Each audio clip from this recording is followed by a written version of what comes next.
Ooh, that heat coming up. Ooh, that was hot. I don't mean up in the air, you know what I mean. And I'll use the scraper to get all that goodness in there. I'm looking for my cards because I'm gonna talk about them.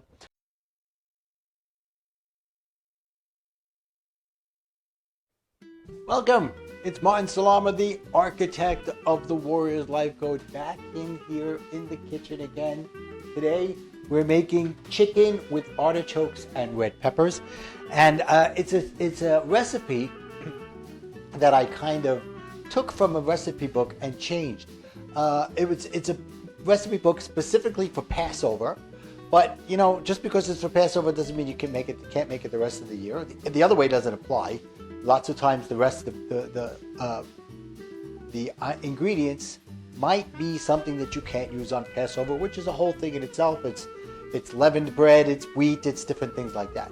But when I looked at this recipe, I didn't love the way it was constructed, so I changed it. It was deep fried chicken and then putting all the stuff in. I didn't want to do that. I mean, I make schnitzel all the time, but in this recipe, I didn't want to do that. So I took it and I changed it up a little bit. And what I did was, instead of frying the chicken, I took an 8-piece chicken, a whole chicken cut into 8 pieces.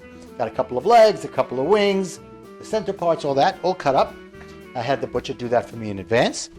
And then what I did was, and then I put a little bit of what do you call it? Salt and white pepper on it before I start to brown it again. And this time, you know, it's always important with meat and chicken. Lots of times the recipe calls for browning it when you're roasting it and stuff like that. So I do it. Okay. So I'm going to brown this chicken up, and we're going to stick it in. And you know, first I'll do the skin side down. There's that sizzle noise I love. Let's see if we can get the whole chicken in here. In the meantime, I want to tell you what I'm going to talk about today. It's a bit of a sensitive subject, but I think it's important. I cannot get the whole thing in there. All right, so we'll do that, and then we'll do the last 2 pieces after, and I'll come back and forth. So it's a little bit of a sensitive subject, but I think it's important to cover, like I said. So there are times, and it took me 50 years to recognize that this moment in my life had such an impact in so many ways. So there are times that things happen, trauma happens that sends you down a road that you never thought you were going to go down. And with me, it was the loss of my brother Michael. When I was 10 years old, he was 5 years old. And we lost him, and it was a traumatic event. And for many, many years, if somebody said Michael's name, I would shudder thinking about the fact that I lost him. But it took me almost 40 years to recognize the deep-seated level of things that it had done to me, on me. And it's about, I talked about this before, when he passed away, when he was killed, I was the only boy left. I had 4 older sisters, and it was my job, in my mind, to take over and carry on the legacy, so I became a people pleaser. And with that came so many other things. I took things personally, I had a short temper, and I was a control freak. And I never realized how isolating those things were for me, and how much it really made a huge difference in my life to have those things happen. So I figured I would talk about it a little bit here today to let you know that whenever it is in your life, you can go back and look at those traumatic events, whatever they are. It could be a car accident for you. It could be anything. It could be the loss of a sibling, a parent, anything. It could be whatever it is. And look and see what effects that had on you and how you became something other than what you knew you could be because of it. And it, like I said, it took me a long time. I thought I understood it. I thought over the years I had gotten over it. I never really got over it. I accepted it.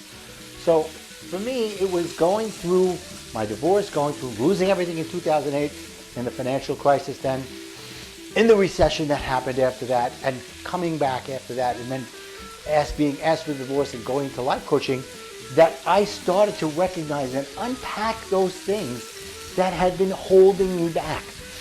And it really made a huge difference in my life. So I'll get into that some more as we go along.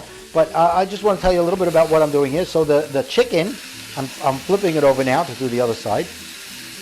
The chicken, I've put salt and white pepper, this recipe called for white pepper, and I put that on. And now I'm browning it. I put about 2 tablespoons of oil on the bottom of this, browning the first batch, and then I have 2 more pieces. I'll come back later and tell you about that part. But what has in this recipe is 1 8-piece chicken, 1 piece chicken broken into 8 pieces, 2 tablespoons of light or olive oil or canola oil. I like to use the olive oil. 1 large pepper cut into strips. 1 or 2 packages of frozen artichoke bottoms.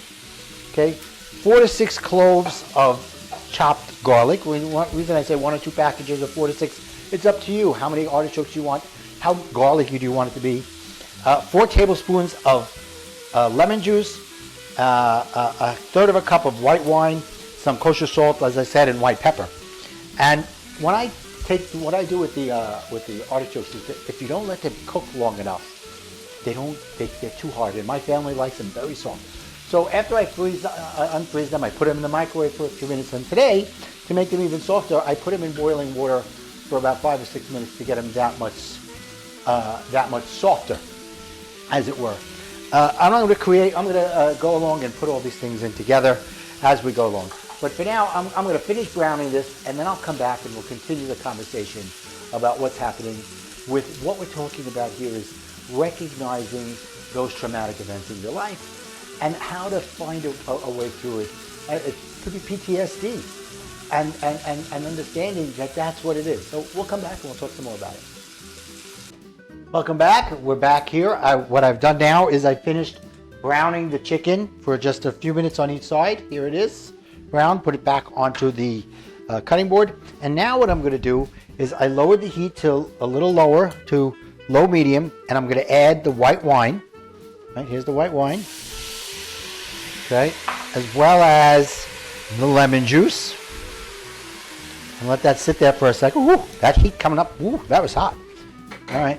And now what I'm going to do is, where's my scraper? I need a scraper. Here it is. Okay, then I'm going to take, we like it garlicky, and we like a lot of artichokes in it. So I use 6 cloves of garlic, and that is chopped garlic. I'm going to show you in a minute what that looks like. Okay, and that's going to be in there for about 5 minutes. And then before we do that, I'm going to add the sliced peppers as well, and then that'll be for 5 minutes. Put that in there. There we go. And mix it around a little bit, just get it in there. And then we'll put the artichokes in. I'll come back in a minute and show you that. But instead of chopping up garlic, there's a place around here, a bunch of places that sell chopped garlic already in little things. Each one's about a clove, size of a clove.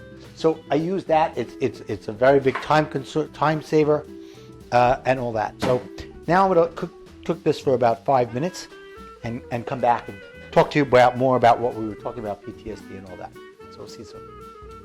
Okay, so welcome back. This has been cooking. The peppers have been cooking with the lemon juice and the wine for about 5 minutes.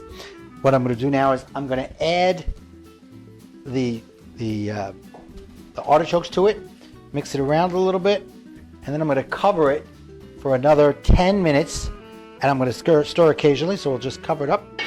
And you know what? I'll put a timer here that I do 10 minutes. Okay, so that's going for 10 minutes. And now I'll talk for a couple of minutes and then come back and we'll finish up how it's going to cook, and I'll show you what it looks like. So I talked right before I went over about PTSD, post-traumatic stress disorder.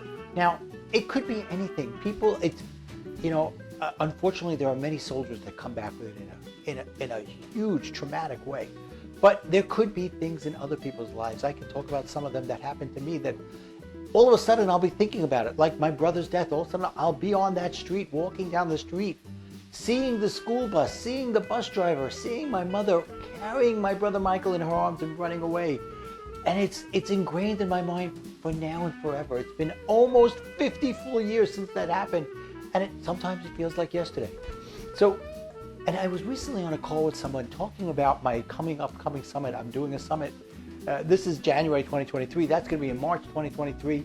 And she was talking about post-traumatic growth. And I found that very interesting. And after talking, I was like, wow, I experienced post-traumatic growth 40 years later when I understood what was going on in my life. And I embraced it and I said, what can I take from this and grow? And that's exactly what I did. For years it held me back on so many levels. I was always trying to have fear of failure and fear of success. So I ended up failing all the time, most of the time. And when I was successful, I was afraid that it wouldn't last. And it all goes back to my need to please, my need for recognition, my need for my father, my mother, everybody to tell me, wow, what a great job you're doing, Martin. And I built a synagogue with that behind me. And being the founder of the synagogue, at the time it only had, we started with nothing, just a few families. And now, thank God, that synagogue's got over 400 families and they're looking to expand. And I'm so happy for them. So happy. I'm not even involved in that synagogue anymore, but that's not a bad thing. It is. We all grow, we all move. So it's about, are you ready to face those things that were holding you back and the trauma that held you down for so long? So I'm going to come back. We'll talk about it. And you see how I've changed. I recognize that I was a people pleaser. I made the decision while going through coach training that I'm going to take care of myself first, as long as I'm not hurting other people. And that's what this is about, facing it. And that's what working with a coach is, helping you get through, especially one that understands some of that stuff. So we'll come back in a few minutes. I'll show you how this is cooking, and we'll finish it up. Hi, I'm back. So it's been about 7 minutes. When I checked it a few minutes ago, some of the liquid that I love started to cook off. So I added some white wine and some lemon juice to it to be able to keep it moist and all that. So what I do now is I take all the mixture and I put it into a bowl like this. All that goes in there. And then what I'm going to do is I'm going to put the chicken on the bottom of the pot, and then I'm going to pour the mixture back over so that it keeps the chicken moist. If I put the chicken up in the air of the roaster by having the artichokes and the peppers underneath it, I don't mean up in the air, you know what I mean, it might dry out a little bit. So I want it to sit in the liquid. So I put this first in here. See that? It's all in there nice and neat. Now I'll take the mixture, put it back in there. And I'll use the scraper to get all that goodness in there. Okay, fantastic. It's looking fantastic. All right. Okay, so now that's basically the last step.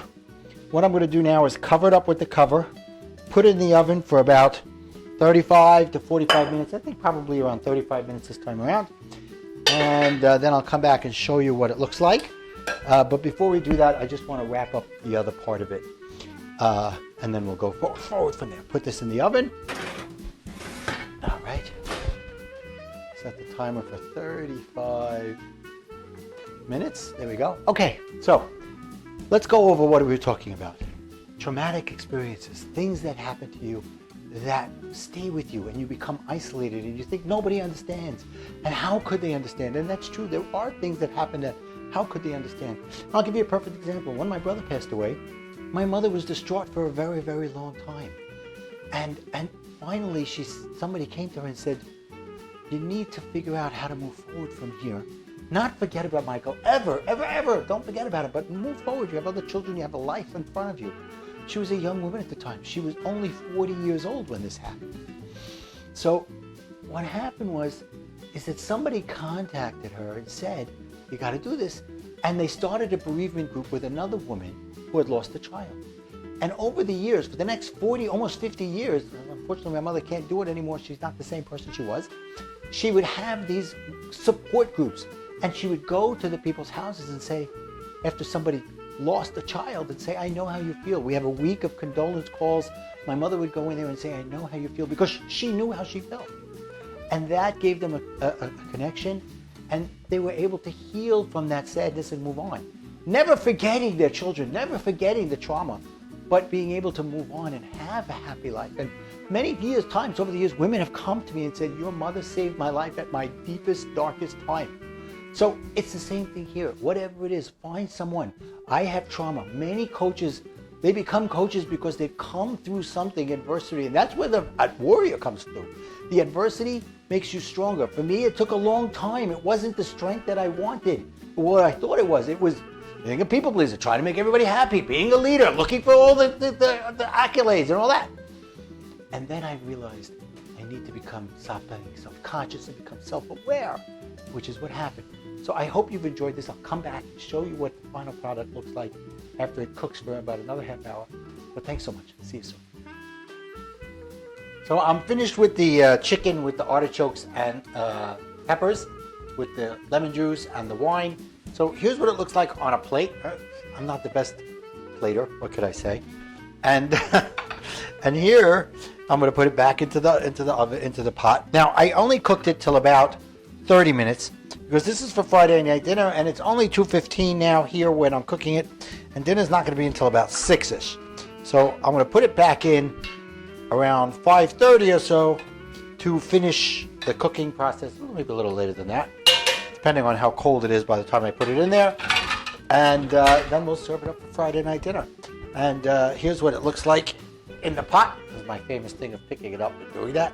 So I hope you enjoyed being with me today and spending some time. I'm looking for my cards because I'm gonna talk about them. So I hope you've enjoyed it. It's part of what we do here. It's part of what I do. I hope you're enjoying learning how to cook and getting some great coaching tips as well. Please, it's really great if you would subscribe, like, give me some comments. Tell me not only what you're thinking about my cooking, but what you're feeling about my coaching. And don't forget, you can get the cards, connectwithmartin.com. You could go to my other sites, Facebook, Instagram, all that. So have a great day. Enjoy life. Live incredibly full every day. And Shabbat Shalom.